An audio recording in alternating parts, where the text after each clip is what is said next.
So you're telling me there's a new Apple TV Plus series coming out with none other than Ridley Scott behind the project?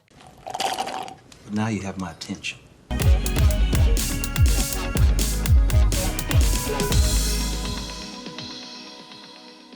Follows longtime friends and delinquents who pose as DEA agents to rob a house in the countryside, but end up unintentionally revealing and unraveling the biggest hidden narcotics corridor on the eastern seaboard. Let me preface this by saying thank you so much, Apple TV, for sending me all 8 episodes.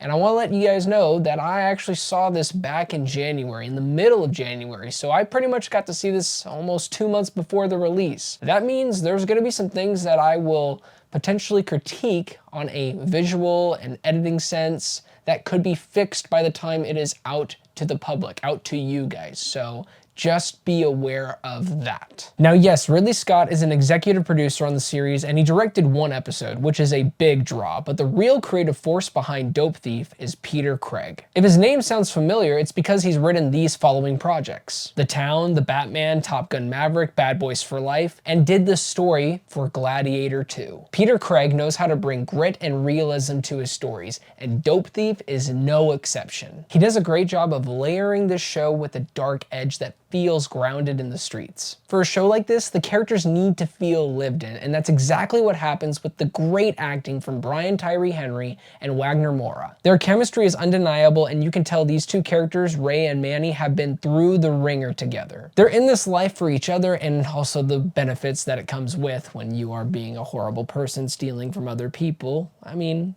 they're stealing from criminals, so there is a positive angle to it, I guess, if you want to see it that way. But it's still wrong because you're stealing. The plot kicks into high gear when a heist goes sideways. Unfortunately, the drug dealer they rob is actually an undercover agent. Talk about you're screwed. From there, the series dives into chaos as the duo tries to evade the fallout while juggling their own personal struggles, and I found that to be some of the best stuff in this show. And that word right there, struggles, is the definition of what these 2 guys are going through in this entire show. You have Ray with his own issues and some past elements that are kind of creeping up into his today that's affecting everything that's going on around him. And Manny, oh boy, he's got some relapse issues, is the simplest way of putting it. At least for me, and hopefully for you, it's not even the violence that hooked me into this show. It's actually kind of disturbing more than just entertaining. It's the reactions from Ray and Manny during these violent encounters. As much as it's about survival, it's about how their friendship kind of spirals under pressure, and how their criminal life kind of starts to impact their personal life, unraveling everything around them. Now to talk about some things that I found to be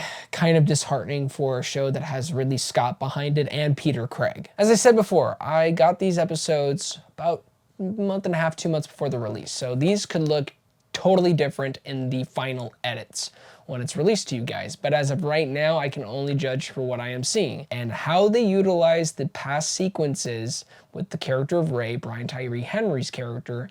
I just found it to be kind of shoved in. It just wasn't organic, and I wanted to feel the impact of what Peter Craig was trying to get us to feel, but it took me out every single time. It almost felt like a random scene that was being displayed to us that had really no context in being there at the first place. Now, it does get better as the show progresses throughout the episodes, but at least in the first half, I found it to be a little out of character and out of place. And on an editing level, there were some things that kind of stuck out to me. For example, in one scene at a pawn shop, a certain window is open in one shot and closed the next. Stuff like that just kind of happens throughout the show. Not in every episode, but a couple episodes, and I find that to be kind of crazy that you have all this money, you have all these editors and all these producers, directors, whatever you want to call it, the position, to look at this and say, go. As I said before, it's not the final cut, but still, it's kind of crazy. I'm gonna go back and rewatch it at some point just to find if they still left that moment in there. There's a lot on the line for Ray and his personal life, and it's kind of tragic. So you get why he's so committed to this criminal side to his life, because there obviously is some benefit,